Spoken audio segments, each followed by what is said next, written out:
Ayoko sa lahat guys ang magpiga at maglaban ng basahan, lalo na kung ginamit ito sa ihi at pupo ng ating mga alagang aso at pusa. Kaya bumili na ako netong Joy Boss Tornado Mop.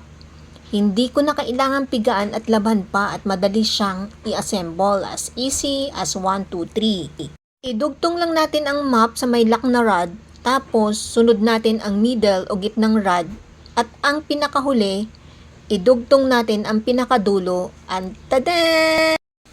So, ayan guys, nabuo na natin. Ang ganda.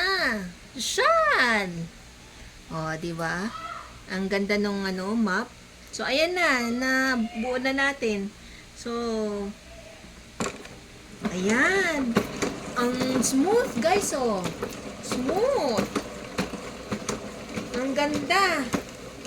Ngayon, itry na natin gamitin guys. Kapag madumi na yon, pwede nang palitan. Ito yan, may extra siya. So, ayan guys. Map ng Joy Boss. Umikot yung map.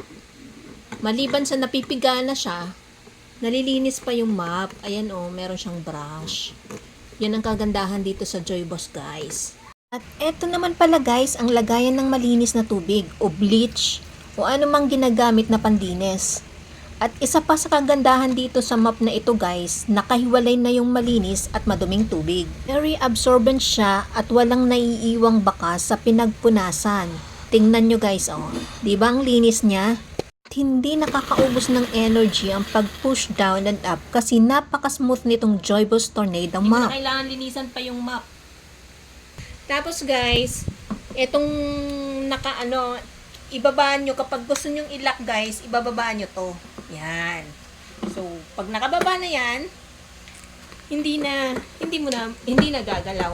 Yan. So, hindi mo na ma-push up and down. Ito naman, kapag gusto mo na siyang gamitin. Yan. See.